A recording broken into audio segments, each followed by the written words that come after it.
Good morning students, आपणा सर्वांचे career vision अकॅडमीच्या online प्लॅटफॉर्मवर स्वागत आहे।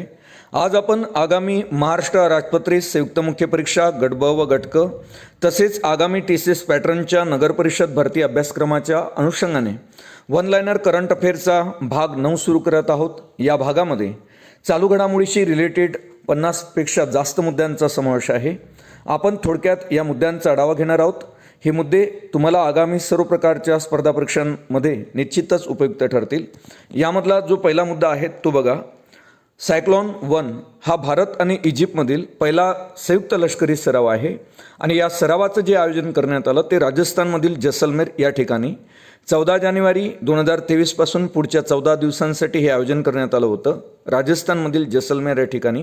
आणि हा भारत आणि इजिप्तमधला पहिलाच संयुक्त लष्करी सराव आहे। त्या कारणाने हा अतिशय महत्त्वाचा मुद्दा आहे का सायक्लोन 1 हा कोणत्या दोन देशांमधील पहिला संयुक्त लष्करी सराव आहे, तर ते देश म्हणजे भारत आणि इजिप्त।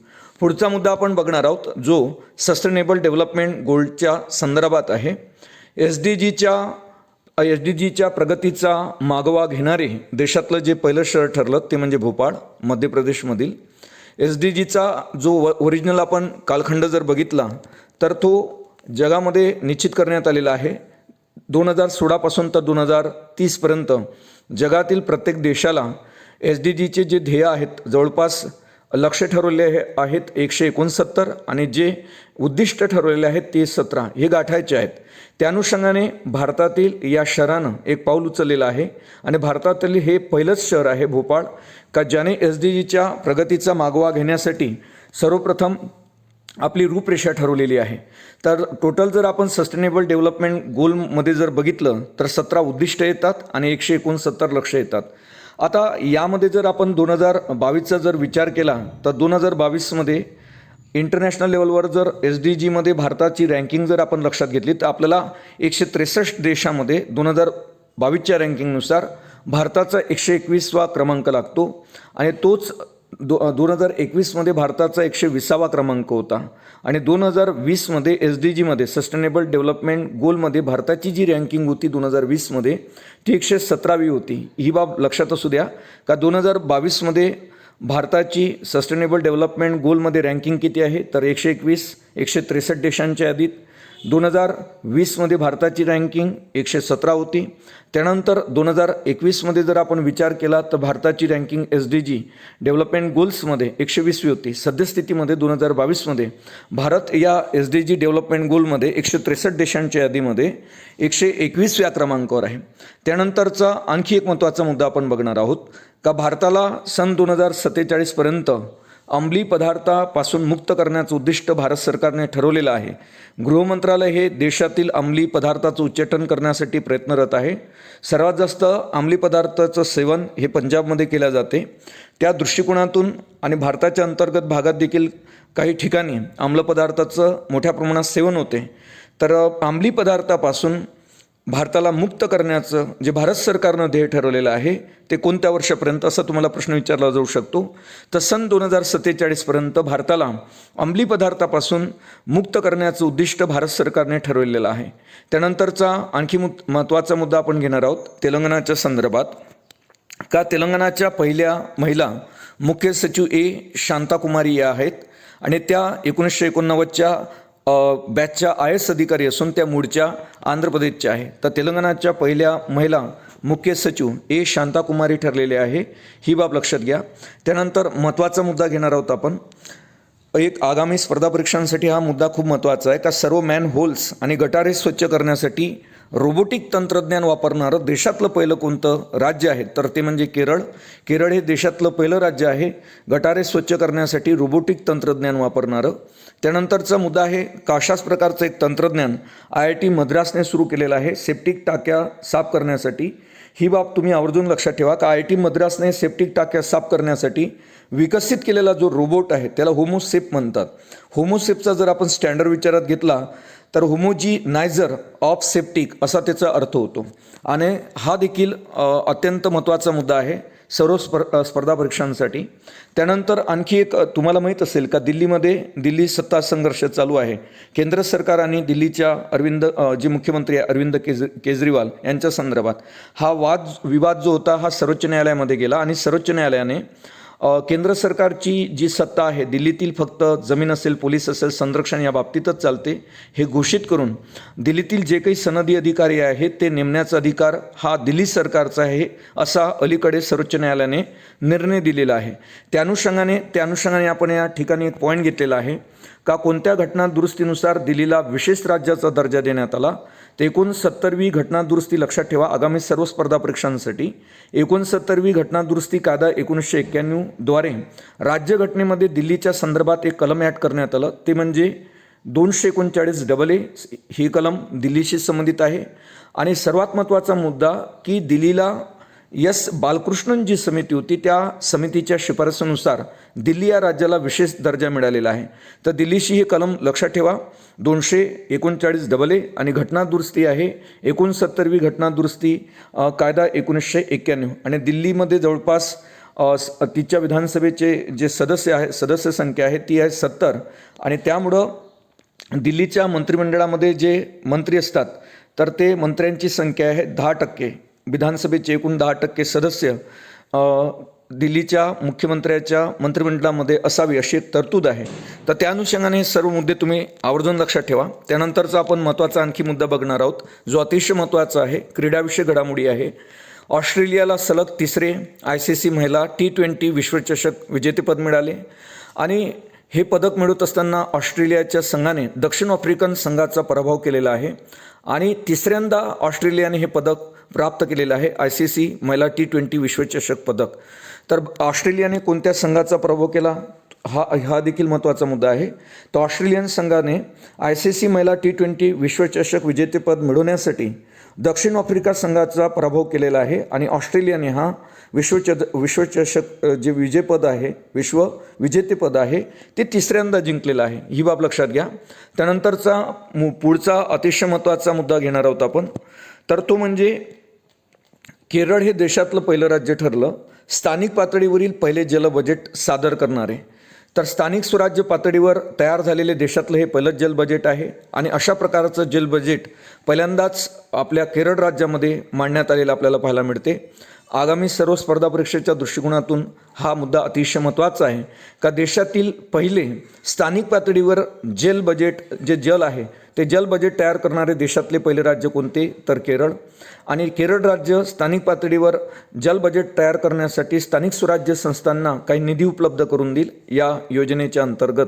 त्यानंतर अतिशय महत्त्वाचा आणखी एक महत्त्वाचा पुढचा मुद्दा बघणार आहोत आपण का देशातील पहिले पूर्ण डिजिटल बँकिंग राज्य म्हणजे केरळच आहे. आधी केरळमधला त्रिशूर नावाचा एक जिल्हा होता. तो डिजिटल बँकिंग लागू करणारा केरळ राज्यातला पहिला जिल्हा होता. आता संपूर्ण केरळ राज्य हे देशातील पहिले म्हणजे पूर्ण डिजिटल बँकिंग असणारे देशातील पहिले राज्य आहे. ही बाब विद्यार्थ्यांनी आवर्जून लक्षात ठेवावी. त्यानंतर आपण अतिशय महत्त्वाचा मुद्दा पाहणार आहोत पुढचा. वर्ल्ड इकॉनॉमिक फोरम माहीत असेल तुम्हाला. वर्ल्ड इकॉनॉमिक फोरमने चौथ्या औद्योगिक क्रांती म्हणून भारतातील हैदराबाद या शहराची निवड केली आणि चौथ्या औद्योगिक क्रांती नेटवर्कमध्ये सहभागी होणारे जवळपास जगातील 17 देश आहेत. त्याच्यामध्ये हैदराबाद हे 18व्या क्रमांकाचं केंद्र आहे चौथ्या औद्योगिक क्रांतीचं जे भारतामध्ये आहे आणि ते फोकस करणार आहे जीवन विज्ञान आणि आरोग्य सेवांवर ते लक्ष केंद्रित करणार आहे. आणि भारतातलं हे चौथ्या औद्योगिक क्रांतीचं 2023मधलं हे केंद्र लक्षात ठेवा ते म्हणजे हैदराबाद. आणि या हैदराबाद शहराची जी निवड केलेली आहे ते वर्ल्ड इकॉनॉमिक फोरमने केलेली आहे. ही बाब खूप महत्त्वाची आहे. त्यानंतर पुढचा मुद्दा घेणार आहोत तो देखील खूप महत्त्वाचा आहे. कार्बन डायऑक्साईड आयात करून समुद्राखाली दफन करणारा जगातला पहिला देश म्हणजे डेन्मार्क. आपल्याला कंबाईन मेन्समध्ये पर्यावरण हा विषय आहे. त्या अनुषंगाने हा देखील एक महत्त्वाचा मुद्दा आहे का जगातील पहिला असा कोणता देश आहे का जो कार्बन डायऑक्साईड आयात करून समुद्राखाली दफन करतो तर तो देश म्हणजे डेन्मार्क. त्यानंतरचा महत्त्वाचा मुद्दा घेणार आहोत आपण जो लिथियमशी संबंधित आहे. लिथियम या धातूशी तुम्हाला माहीत असेल राजस्थानमधील देगना नागौर जिल्ह्यातील हे ठिकाण आहे राजस्थानमधलं. त्या ठिकाणी लिथियमचा साठा सापडलेला आहे. अगदी याच पद्धतीनं त्या अगोदर जम्मू काश्मीर या केंद्रशासित प्रदेशातील रियासी जिल्ह्यात सापडलेला होता जो साठा आहे लिथियमचा. त्यापेक्षा देगना नागौर राजस्थान या ठिकाणी सापडलेला साठा अतिशय महत्त्वाचा आहे आणि खूप जास्त मोठ्या प्रमाणात आहे. दुसरी बाब एक लक्षात ठेवा का सर्वात जास्त जर जगामध्ये लिथियमचा साठा कोणत्या देशात आहे तर चिलीमध्ये. उत्पादन सर्वात जास्त होते लिथियमचं ऑस्ट्रेलियामध्ये. आणि लिथियमला आपण पांढरे सोने म्हणतो आणि लिथियम हा सर्वात हलका धातू आहे, ही बाब लक्षात ठेवा. आणि लिथियमचा जो पेरियॉडिक टेबलमध्ये जो ऑटोमिक नंबर आहे तो 3 आहे आणि लिथियमला पांढरे सोनं म्हणून देखील ओळखले जाते.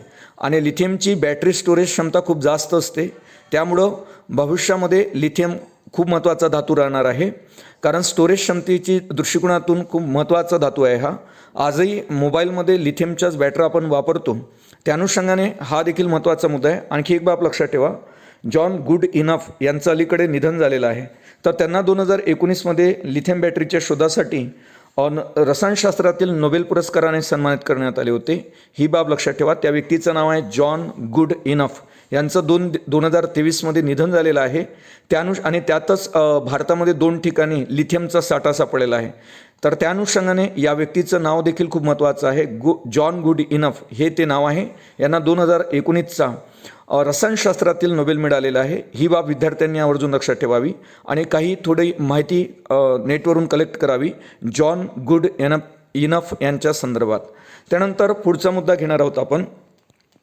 कचऱ्यापासून हायड्रोजन निर्मितीचा देशातला पहिला प्रकल्प पुणे इथं सुरू करण्यात आला. ही बाब आवर्जून लक्षात ठेवा का देशातील पहिला जो कचऱ्यापासून हरित हायड्रोजन निर्मितीचा जो प्रकल्प आहे तो पुणे इथं सुरू करण्यात आला. त्यानंतर राष्ट्रीय जलविज्ञान प्रकल्प जागतिक बँकेच्या अनुषंगाने महाराष्ट्रामध्ये राबवण्यात येत आहे. राष्ट्रीय जलविज्ञान प्रकल्प हा महाराष्ट्रात राबवला जात आहे वर्ल्ड बँकेच्या सहाय्याने. आणि राष्ट्रीय जलविज्ञान प्रकल्पामध्ये महाराष्ट्राचा देशात प्रथम क्रमांकावर आहे. जलसंवर्धनामध्ये देखील महाराष्ट्र प्रथम क्रमांकावर आहे, कारण मागल्या वर्षी 4थ्या राष्ट्रीय जलपुरस्काराने विशेषतः जलसंवर्धनासाठी महाराष्ट्राला पुरस्कृत करण्यात आले होते. राज्यातील भूजलाचं संरक्षण आणि संवर्धन करणे हा राष्ट्रीय जलविज्ञान प्रकल्पाचा उद्देश आहे आणि हा महाराष्ट्रामध्ये वर्ल्ड बँकेच्या सहाय्याने राबवला जात आहे, ही बाब आवर्जून लक्षात ठेवा. त्यानंतरचा पुढचा मुद्दा आपण बघणार आहोत चालू घडामोडीचा, व्हायब्रंट व्हिलेज प्रोग्राम. तर व्हायब्रंट व्हिलेज प्रोग्राम हा 10 एप्रिल 2023 रोजी गृहमंत्री जे आपले अमित शहा यांच्या हस्ते सुरू करण्यात आला. आता या प्रोग्रामचा जो मुख्य उद्देश होता का देशाच्या उत्तर सीमेवर तालुक्यांमधील जे गाव आहेत त्या गावांचा विकास करून तेथील लोकांचं जे स्टँडर्ड ऑफ लिव्हिंग आहे म्हणजे जीवनमान जे आहे ते उंचावणे हा उद्देश आहे व्हायब्रंट व्हिलेज प्रोग्रामचा.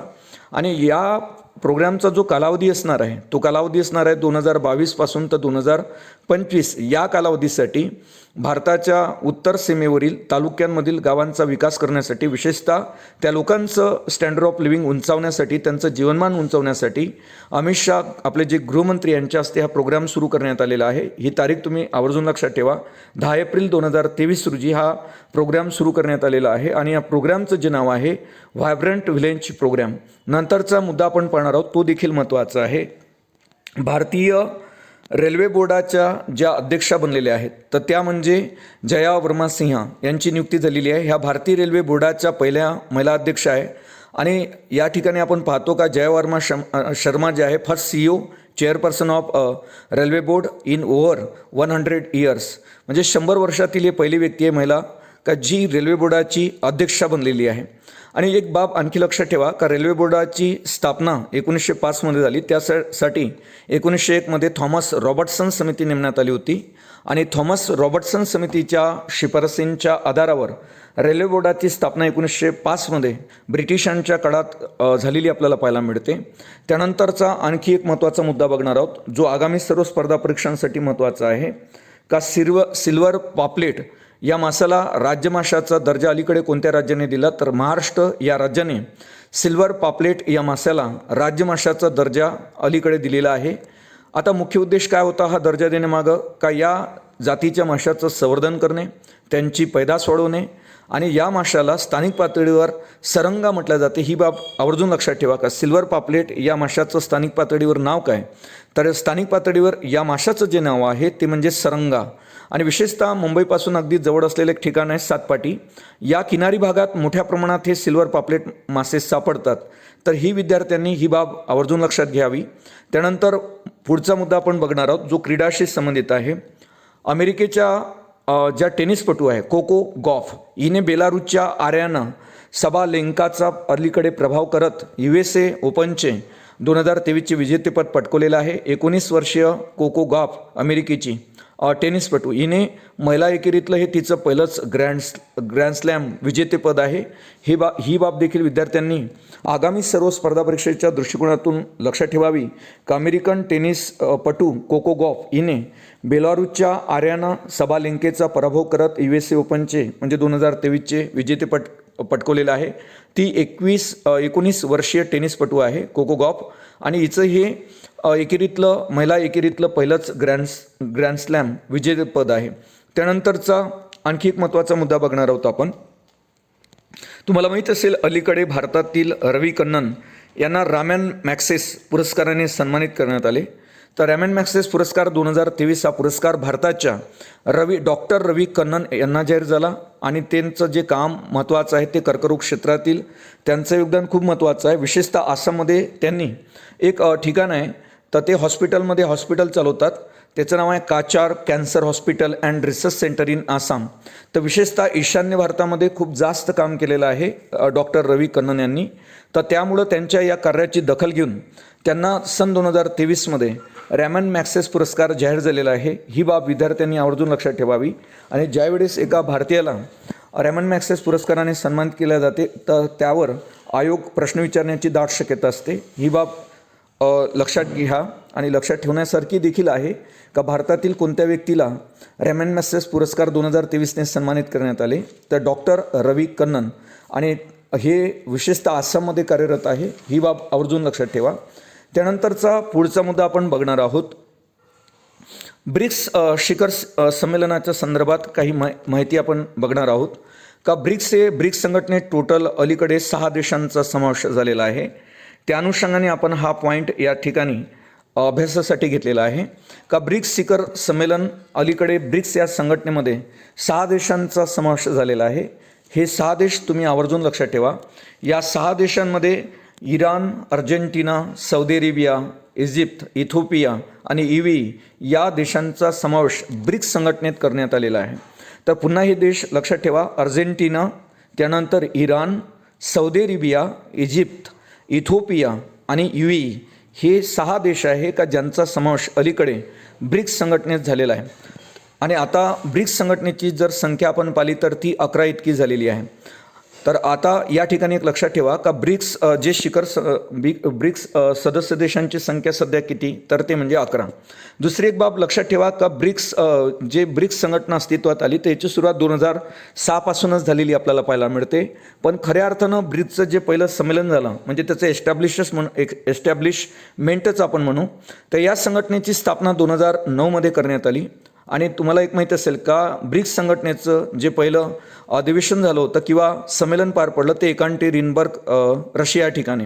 आणि 2010मध्ये विशेषतः 24 डिसेंबर 2010मध्ये दक्षिण आफ्रिका या देशाला सदस्यत्व बहाल करण्यात आलं. त्यामुळं या ब्रिक्स संघटनेच्या सदस्य देशांची संख्या 5 झाली. त्यामुळं ब्रिक या देशाचं नाव ब्रिक्स असे झाले. आता ब्रिक्स हा जो गट आहे हा जगातील जवळपास 42% लोकांचं प्रतिनिधित्व करतो आणि जगाच्या जवळपास GDPमध्ये 23% योगदान या ब्रिक्स देशाचं आपल्याला ब्रिक्स संघटनेचं असलेलं पाहायला मिळते. दुसरी एक बाब जी मी तुम्हाला अगोदरच सांगितली का ब्रिक्स संघटनेचं पहिलं जे संमेलन पार पडलं होतं ते 2009मध्ये एकांटेरिनबर्ग रशिया ठिकाणी. आणि तसं तर पाहिलं तर 2006 पासूनच या सगळ्या घडामोडी चालू होत्या ब्रिक्स संघटना एस्टॅब्लिशमेंटच्या. त्यानंतर दुसरी बाब लक्षात ठेवा का 21चं जे 13वं अधिवेशन भारतामध्ये पार पडलं ब्रिक्स संघटनेचे 2021चे 13वे शिखर संमेलन कोणत्या देशामध्ये पार पडले होते तर भारत, दिल्ली या ठिकाणी. त्यानंतर 2022चे 14वे ब्रिक्स शिखर संमेलन हे चीनमध्ये आयोजित करण्यात आले होते. आणि 15वे जे ब्रिक्स शिखर संमेलन आहे तर ते दक्षिण आफ्रिका या ठिकाणी आयोजित करण्यात आले होते. तर हे सर्व मुद्दे ब्रिक्स शिखर संमेलनाशी संबंधित आहे. तर आगामी सर्व स्पर्धा परीक्षांसाठी जसा G20 हा गट महत्त्वाचा आहे त्याच पद्धतीनं ब्रिक्स शिखर संमेलन आणि ब्रिक्स देशांचे एस्टॅब्लिशमेंट या सर्व गोष्टी आगामी सर्व स्पर्धा परीक्षेच्या दृष्टिकोनातून महत्त्वाच्या आहेत. त्यामुळं विद्यार्थ्यांनी आवर्जून हे ब्रिक्स शिखर संमेलने आवर्जून लक्षात ठेवावे. त्यानंतर विशाखापट्टणम तुम्हाला माहीत असेल अलीकडे तर विशाखापट्टणमला आंध्र प्रदेशची नवीन राजधानी करण्याची घोषणा तिचे जे मुख्यमंत्री आहे वाय एस जगनमोहन रेड्डी यांनी केली. अशीच घोषणा त्यांनी 2019च्या जेव्हा विधानसभा निवडणुका झाल्या होत्या, सत्ता बदल झाला होता, त्यावेळेस देखील आपले जे नवीन मुख्यमंत्री आहे आंध्र प्रदेशचे, त्यावेळेस त्यांनी जगनमोहन रेड्डी यांनी सांगितलं होतं का अमरावतीऐवजी विशाखापट्टणम हे कार्यकारी राजधानी असेल, अमरावती ही कायदेविषयक राजधानी असेल आणि कर्नूल ही जी राजधानी आहे तर कर्नूल ही राजधानी न्यायिक राजधानी असेल, अशा 3 राजधान्या विकसित करण्याची घोषणा त्यांनी केली होती. आणि तुम्हाला माहीत असेल आंध्र प्रदेशची एस्टॅब्लिशमेंट 1 ऑक्टोबर 1953 आहे आणि त्यावेळेस आंध्र प्रदेशची जी राजधानी होती ती कर्नूल होती. ही बाब आवर्जून लक्षात ठेवा की आंध्र प्रदेशची एस्टॅब्लिशमेंट केव्हा करण्यात आली होती तर 1 ऑक्टोबर 1953 आणि त्यावेळेस आंध्र प्रदेशची जी राजधानी होती ती कर्नूल आहे. आता अलीकडे या जगनमोहन रेड्डींनी मुख्यमंत्र्यांनी तर विशाखापट्टणम हे कार्यकारी राजधानी राहणार आहे, अमरावती कायदेविषयक आणि कर्नूल हे न्यायिक राजधानी असं करण्याचं त्यांनी घोषित केलेलं आहे. त्यानंतरचा महत्त्वाचा मुद्दा आपण अभ्यासणार आहोत जो खूप महत्त्वाचा आहे. नॅशनल ग्रीन ट्रिब्युनल तुम्हाला माहीत असेल तर ज्याला आपण राष्ट्रीय हरित लवाद म्हणतो. या NGT म्हणजे नॅशनल ग्रीन ट्रिब्युनल कोर्ट. तर याच्या अध्यक्षपदी आता न्यायाधीश प्रकाश श्रीवास्तव यांची नियुक्ती करण्यात आलेली आहे. हे कलकत्ता उच्च न्यायालयातील न्यायाधीश आहेत. NGT तुम्हाला माहीत असेल नॅशनल ग्रीन ट्रिब्युनल कोर्टाची स्थापना जी झाली तर ते 18 ऑक्टोबर 2010 विशेषतः पर्यावरणाशी संबंधित जे काही खटले असतात तर ते चालवण्याचं काम नॅशनल ग्रीन ट्रिब्युनल कोर्ट करते. आणि या नॅशनल ग्रीन ट्रिब्युनल कोर्टला हार्डली 6 महिन्याच्या आत त्या दाव्याचा निकाल जाहीर करावा लागतो. हे बंधन नॅशनल ग्रीन ट्रिब्युनल कोर्टवर आहे. दुसरी एक गोष्ट लक्षात ठेवा का नॅशनल ग्रीन ट्रिब्युनल कोर्टचे काही शाखा आहेत. तर शाखा म्हटल्यापेक्षा त्यांचे काही का आपण म्हणू शाखा म्हटल्यापेक्षा त्यांच्या काही ब्रँचेस म्हटलं तरी चालेल, शाखा म्हटलं तरी चालेल. तर या भोपाळ, पुणे, कलकत्ता, चेन्नई या ठिकाणी त्यांचे कार्यालय असलेले आपल्याला पाहायला मिळतात. NGTचे मुख्य कार्यालय आणखी कोणकोणत्या ठिकाणी आहे तर ते NGTचे जे मुख्य कार्यालय आहेत ते भोपाळ या ठिकाणी पण आहे, पुन्हा त्याच्यानंतर पुणे, कलकत्ता आणि चेन्नई या ठिकाणी NGTची कार्यालय आहे. दुसरी एक बाब लक्षात ठेवा का हे जे NGT आहे यांना जो 1908चा सिव्हिल प्रोसिडिंग कोड आहे त्यानुसार काम करणे बंधनकारक नाही.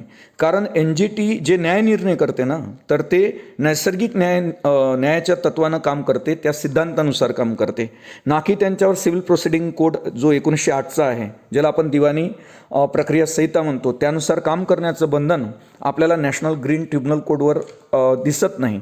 तर ते नैसर्गिक न्याय तत्वाच्या सिद्धांतानुसार काम करते हे नॅशनल ग्रीन ट्रिब्युनल कोर्ट, ज्याची स्थापना 18 ऑक्टोबर 2010 रोजी झाली. आतापर्यंत अनेक वेळा राज्यसेवेच्या मुख्य परीक्षेमध्ये किंवा कंबाईन्समध्ये यावर प्रश्न आलेले आहेत. त्या अनुषंगाने 4 ठिकाणं लक्षात ठेवा ज्या ठिकाणी त्यांची कार्यालय आहेत. भोपाळ, पुणे, कलकत्ता आणि चेन्नई हे त्यांची कार्यालय आहे भारतातील. भोपाळ, पुणे, कलकत्ता आणि चेन्नई.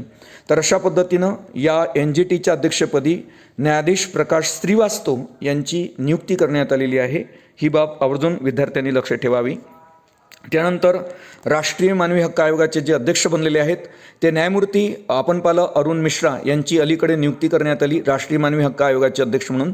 आणि या आयोगाची स्थापना जर पाहिली आपण राष्ट्रीय मानवी हक्क आयोगाची स्थापना 12 ऑक्टोबर 1993 रोजी करण्यात आली होती. त्यानंतर पुढचा मुद्दा आपण पाहणार आहोत राष्ट्रीय मागासवर्गीय आयोगाचे जे अध्यक्ष आहेत तर त्या ठिकाणी राष्ट्रीय मागासवर्गीय आयोगाचे अध्यक्ष म्हणून अलीकडे हंसराज अहिर यांची नियुक्ती करण्यात आलेली आपल्याला पाहायला मिळते. त्यानंतरचा मुद्दा लक्षात ठेवा का या आयोगाची स्थापना जी आहे राष्ट्रीय मागासवर्गीय आयोगाची जी स्थापना करण्यात आली ती 14 ऑगस्ट 1993 रोजी. आणि आपण पाहिलं का अलीकडे राष्ट्रीय मागासवर्गीय आयोगाला 102व्या घटना दुरुस्तीनुसार घटनात्मक दर्जा प्रदान करण्यात आलेला आहे. त्यानंतरचा मुद्दा आपण पाहणार आहोत का जे ग्रामीण भागातील OBC आहेत किंवा SBC आहेत यांना घरे देण्यासाठी हक्काचं घर पुरवण्यासाठी महाराष्ट्र राज्य सरकारने मोदी आवास योजनेची घोषणा केली. OBC आणि SBC यांना घरे देणारी मोदी आवास योजना ही महाराष्ट्र राज्याच्या सरकारची योजना आहे. आणि महाराष्ट्र सरकार मोदी आवास योजनेच्या अंतर्गत OBCसाठी 3 वर्षात 10 लाख घरे बांधणार आहेत अशी ही योजना आहे. त्यानंतरचा आणखी एक महत्त्वाचा मुद्दा घेणार आहोत जो स्पर्धा परीक्षेच्या दृष्टिकोनातून खूप महत्त्वाचा आहे का न्यू डेव्हलपमेंट बँक तुम्हाला माहीत असेल न्यू डेव्हलपमेंट बँकच्या अध्यक्षपदी पहिल्यांदा एका महिलेची नियुक्ती करण्यात आली आणि त्या महिलेचं नाव आहे दिलेमा रावसेप. आता NDBच्या पहिल्या ह्या महिला अध्यक्ष आहेत आणि त्यांची नियुक्ती मार्कस ट्रायझो यांच्या जागी निवड करण्यात आली या दिलिमा रौसेप यांची.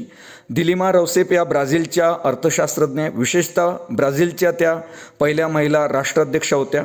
आता NDB म्हणजे आपण त्याला न्यू डेव्हलपमेंट बँक म्हणतो. या न्यू डेव्हलपमेंट बँकची जी एस्टॅब्लिशमेंट झाली ती 15 जुलै 2014 रोजी शांघाई चीन या ठिकाणी. आणि सदस्य देश त्यावेळेस NDB स्थापन करणारे ब्राझील, रशिया, भारत, चीन आणि दक्षिण आफ्रिका होते, जे ब्रिक्समधलेच हे देश आहेत. आणि ब्रिक्स देशांशीच रिलेटेड ही न्यू डेव्हलपमेंट बँक आहे. तर न्यू डेव्हलपमेंट बँकची स्थापना करणारे देश कोणते, ज्याने न्यू डेव्हलपमेंट बँकची स्थापना 15 जुलै 2014 रोजी केली होती, तर तेच ब्रिक्समध्ये ब्राझील येतो, रशिया, भारत, चीन आणि आफ्रिका.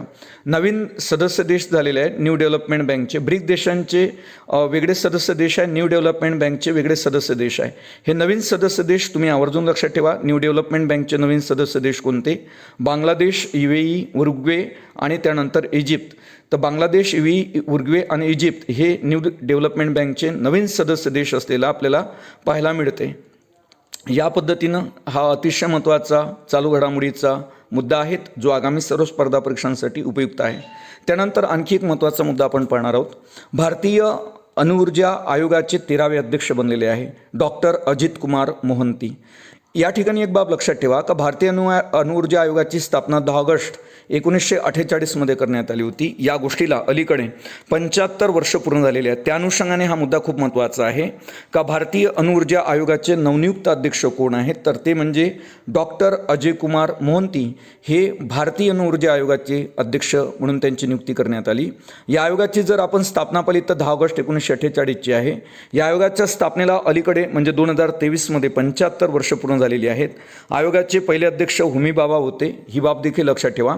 या आयोगाचं काम जे आहे, उद्देश होता आपण अणूपासून ऊर्जेची वीज निर्मिती करणे, अणुऊर्जेपासून वीज निर्मिती, असा मुद्दा पाहिजे या ठिकाणी. त्यानंतर अन्नधान्य उत्पादन वाढवणे, टिकवणे, यासाठी प्रगत तंत्रज्ञान विकसित करणे, विशेषतः नॅनो तंत्रज्ञान विकसित करण्यावर या आयोगाचा आपल्याला भर असलेला दिसतो. आणि याच अणुऊर्जा आयोगाने 1956 अणुऊर्जेवर चालणारी भारतातली पहिली अणुभट्टी अप्सरा कार्यान्वित केली होती. यावर कंबाईन्स म्हणा किंवा मेन्समध्ये अनेक वेळा प्रश्न आलेले आहे का भारतातील अणुऊर्जेवर चालणारी पहिली अणुभट्टी कोणती, तर ती म्हणजे अप्सरा. आणि ती केव्हा सुरू करण्यात आली होती? 1956. आणि कोणाच्याकडून करण्यात आली? तर भारतीय अणुऊर्जा आयोगाकडून. अलीकडे खूप महत्त्वाचा मुद्दा आहे हा का अणुऊर्जा आयोगाला 2023 75 वर्ष पूर्ण होत आहे. त्याच पद्धतीनं मानवी हक्काचा जो जागतिक मानवी हक्काचा जाहीरनामा आहे 10 ऑगस्ट आपण 10 डिसेंबर 1948 त्याला देखील 75 वर्ष पूर्ण होत आहे. WHO ज्याला आपण वर्ल्ड हेल्थ ऑर्गनायझेशन म्हणतो, त्याची स्थापना देखील 7 एप्रिल 1948 झाली होती. त्याला देखील 75 वर्ष पूर्ण होत आहे. आणि महाराष्ट्रामध्ये पहिल्यांदा जे बस धावली, आपण त्याला एस टी म्हणतो, ती 1 जून 1948 पुणे ते अहमदनगर, या गोष्टीला देखील 75 वर्ष पूर्ण होत आहे. तर या सर्व बाबी विद्यार्थ्यांनी आवर्जून लक्षात ठेवाव्या, ज्या तुम्हाला आगामी सर्व स्पर्धा परीक्षांमध्ये विचारण्याची दाट शक्यता आहे. त्यानंतर आसाम राज्याने तर पर्यटन क्षेत्राला उद्योगाचा दर्जा दिला. अलीकडे कोणत्या राज्याने पर्यटन क्षेत्राला उद्योगाचा दर्जा दिला, तर ते राज्य म्हणजे आसाम. त्यानंतर पुढचा मुद्दा आपण बघणार आहोत. आझादी का अमृत महोत्सव या संकल्पनेला अनुसरून 28 जानेवारी 2023 रोजी राष्ट्रपती भवनामध्ये जे मुघल गार्डन आहे, त्या मुघल गार्डनचं नामकरण अमृत उद्यान असे करण्यात आले. ही बाब देखील आवर्जून लक्षात ठेवा का राष्ट्रपती भवन येथील मुघल गार्डनचं नामकरण काय करण्यात आलेलं आहे, तर अमृत उद्यान. त्यानंतरचा मुद्दा घेणार आहोत आपण हेनले पासपोर्ट इंडेक्सच्या संदर्भात. तर हेनले पासपोर्ट इंडेक्स 2023 जगात सर्वात जास्त शक्तिशाली जो पासपोर्ट आहे तो जपान या देशाचा असून भारताचा पासपोर्ट या हेनले पासपोर्ट इंडेक्स म्हणजे निर्देशांक 2023 जवळपास 85व्या क्रमांकावर आहे. आणि प्रथम क्रमांकावर जो जगातला शक्तिशाली पासपोर्ट आहे तो जपान या देशाचा. सर्वात वाईट स्थिती जे पासपोर्टची आहे ती अफगाणिस्तानच्या पासपोर्टची आहे. सन 2022चा जर विचार केला तर आपल्याला असं पाहायला मिळते का भारताचा पासपोर्ट हा 87व्या क्रमांकावर होता. आणि हेनले पासपोर्ट इंडेक्स हा 2006 पासून प्रकाशित केला जातो, ही बाब लक्षात ठेवा. आणि जगात सर्वात जास्त शक्तिशाली जो पासपोर्ट आहे तो जपान या देशाचा आहे. त्यानंतरचा आणखी एक महत्त्वाचा मुद्दा पाहणार आहोत आपण परमवीर चक्राच्या संदर्भात आतापर्यंत 21 वेळा परमवीर चक्र प्रदान करण्यात आलेले आहे. हा भारताचा सर्वोच्च लष्करी सन्मान आहे आणि जो युद्धकाळातील अतुलनीय शौर्यासाठी दिला जातो. अलीकडे भारत सरकारने एक निर्णय घेतलेला आहे, त्यानुसार अंदमान निकोबारमध्ये जे काही अज्ञात बेट आहेत त्या बेटांना 21 परमवीर चक्र प्राप्त वीर जे लष्करी अधिकारी होते किंवा वीर सैनिक जे आहे त्यांचे नाव दिले जाणार आहे, ज्यांना परमवीर चक्र पुरस्काराने सन्मानित करण्यात आलेले आहे. त्यानंतर आणखी एक स्पर्धा परीक्षेच्या दृष्टिकोनातून महत्त्वाचा मुद्दा बघा का बँक नोटावरून ब्रिटिश राजेशाही काढून टाकण्याचा निर्णय ऑस्ट्रेलियाच्या सरकारने घेतलेला आहे. ऑस्ट्रेलिया देशाने आपल्या $5 नोटेवरून ब्रिटिश राजघराण्याच्या प्रमुखांची प्रतिमा वगळण्याचा निर्णय घेतलेला आहे. तर हा देखील मुद्दा आगामी सर्व स्पर्धा परीक्षेच्या दृष्टिकोनातून महत्त्वाचा आहे का कोणत्या देशाने बँक नोटांवरून ब्रिटिश राजेशाही करण्याचा निर्णय घेतला, तर ऑस्ट्रेलिया. आणि ऑस्ट्रेलिया देशाने $5 नोटांवरून ब्रिटिश राजघराण्याच्या प्रमुखांची प्रतिमा वगळण्याचा निर्णय घेतलेला आहे अलीकडे. त्यानंतर पुढचा मुद्दा आपण बघणार आहोत. 6 फेब्रुवारी 2023 ही तारीख तुम्हाला माहीत असलीच पाहिजे. या तारखेला तुर्की आणि सिरिया देशामध्ये 7.8 ते 7.7 रिश्टर स्केलचा आतापर्यंतचा सर्वात भयानक भूकंप झाला होता. त्यामुळं खूप जास्त वित्त आणि मनुष्यहानी त्या ठिकाणी झालेली आपल्याला पाहायला मिळते. तर त्यावेळेस भारत सरकारने या दोन्ही देशांना, विशेषतः तुर्की आणि सिरिया देशांना मानवीय मदत करण्यासाठी, बचाव कार्य करण्यासाठी ऑपरेशन दोस्त राबवले होते. ही बाब लक्षात ठेवा का भारत सरकारने कोणत्या देशाला मदत करण्यासाठी ऑपरेशन दोस्त राबवले, तर तुर्की आणि सिरिया. आणि तुर्की आणि सिरियामध्ये कोणत्या दिवशी हा भूकंप झाला होता, तर 6 फेब्रुवारी 2023. त्यानंतरचा महत्त्वाचा मुद्दा आपण पाहणार आहोत. सौदी अरेबियाच्या तुम्हाला माहीत असेल रायना बनारवी या अंतराळात प्रवेश करणाऱ्या पहिल्या महिला अरब ठरल्या. आणि त्यामुळं झालं काय का मुस्लिम महिलांवर शतकानुशतके जे निर्बंध होती त्या निर्बंध असलेल्या सौदी अरेबियांसाठी हे ऐतिहासिक सण असणार आहे का सौदी अरेबियाच्या रायना बनारवी या अंतराळात प्रवेश करणाऱ्या पहिल्या अरब महिला ठरलेल्या आहे. ही बाब विद्यार्थ्यांनी आवर्जून लक्षात ठेवावी आणि या महिलेचं नाव आहे रायना बनारवी. त्यानंतर पुढचा मुद्दा आहे जो आपण आधीच घेतलेला होता. सायक्लॉन 1 हा तुम्हाला माहीत असेल, हा भारत आणि इजिप्तमधील पहिला संयुक्त लष्करी सराव आहे. या सरावाचं जे आयोजन करण्यात आलं ते राजस्थानमधील जैसलमेर या ठिकाणी 14 जानेवारी 2023 पासून तर पुढच्या 14 दिवसांसाठी हे आयोजन होतं. पण मुख्य मुद्दा हा आहे का सायक्लॉन 1 हा कोणत्या 2 देशांमधला पहिला संयुक्त लष्करी सराव आहे, तो म्हणजे भारत आणि इजिप्त. त्यानंतरचा मुद्दा आपण पाहणार आहोत. सुभाषचंद्र बोस आपत्ती व्यवस्थापन पुरस्कार 2023 कोणत्या 2 संस्थांना देण्यात आला, तर सुभाषचंद्र बोस आपत्ती व्यवस्थापन पुरस्कार 2023ने ओडिशा राज्य आपत्ती व्यवस्थापन प्राधिकरण आणि मिझोराममधील लुंगलेई फायर स्टेशन या दोघांना सुभाषचंद्र बोस आपत्ती व्यवस्थापन पुरस्कार 2023ने सन्मानित करण्यात आले. तर त्याच पद्धतीनं एक मिझोरामच्या संदर्भात आणखी गोष्ट लक्षात ठेवा का अलीकडे मिझोराम या राज्याला सर्वात आनंदी राज्य म्हणून घोषित करण्यात आलेलं आहे. कोणत्या राज्याला अलीकडे सर्वात आनंदी राज्य म्हणून घोषित करण्यात आलेलं आहे, तर मिझोराम.